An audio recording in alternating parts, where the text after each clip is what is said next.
আজকে হয়ে গেল এই বছরের প্রথম পাবলিক বিশ্ববিদ্যালয় ভর্তি পরীক্ষা, যেটা হচ্ছে কি খুলনা প্রকৌশল বিশ্ববিদ্যালয়ের পরীক্ষা।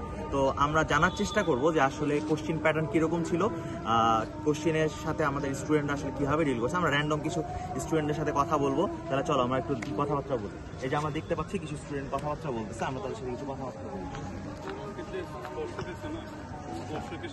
তোমাদের সাথে কিছু কথা বলার ছিল, সেটা হচ্ছে যে আজকে তোমরা হচ্ছে কুয়েটের ভর্তি পরীক্ষা দিলা। তো তোমার কাছে আমার প্রথম কোশ্চিন হচ্ছে যে কুয়েটের ভর্তি পরীক্ষা যে দিলা, ঠিক আছে, তুমি প্রিভিয়াস ইয়ারের সাথে এই বছরের কোশ্চিনের কি প্যাটার্নের তুমি কোনো মিল পাইছো? হ্যাঁ, অনেকটা মিল আছে, কিছু কিছু মিল আছে। আচ্ছা, আর তোমার কাছে আমার সেকেন্ড কোশ্চিন সেটা হচ্ছে যে তুমি প্রথম পরীক্ষা দিচ্ছ বছরের, তো তুমি তোমার নার্ভ কিভাবে কন্ট্রোল করলা আসলে এটার সাথে? অবভিয়াসলি কালকে রাত থেকে একটু নার্ভাসনেস কাজ করতেছিল, কিন্তু পরে ভাবলাম যে ফার্স্ট ইয়ারের পরীক্ষা প্যানিক বেশি করা যাবে না। ওকে, তো সেটাই একটু বেশি প্র্যাকটিস করছিলাম, কমন পাইছি, সব দেখাইছি। আচ্ছা, তোমার কাছে আমার একটা কোশ্চেন হচ্ছে যে তুমি পরীক্ষা দিলা ফিজিক্স, কেমিস্ট্রি, ম্যাথ, ঠিক আছে, বায়োলজি তো ছিল না যেহেতু এটা ইঞ্জিনিয়ারিং ভর্তি পরীক্ষা। তো এই প্যাটার্নগুলোর মধ্যে অর্থাৎ এই সাবজেক্টগুলোর মধ্যে তোমার কাছে সবচেয়ে সহজ কোনটা লাগছে? আমার কাছে ফিজিক্সটা একটু মোটামুটি সহজ লাগছিল, যেমন আশা করছিলাম ম্যাথমেটিক্স খুব সহজ হয়েছে। ফিজিক্স সহজ হয়েছে, আর সবচেয়ে কঠিন কোনটা লাগছে? আমার কাছে কেমিস্ট্রি একটু কঠিন লাগছে। কেমিস্ট্রি কেন কঠিন লাগছে? কেমিস্ট্রিটা সাধারণত তত কঠিন না, যদিও এটা মুখস্থ করার বিষয় ছিল কিছু, এই কারণে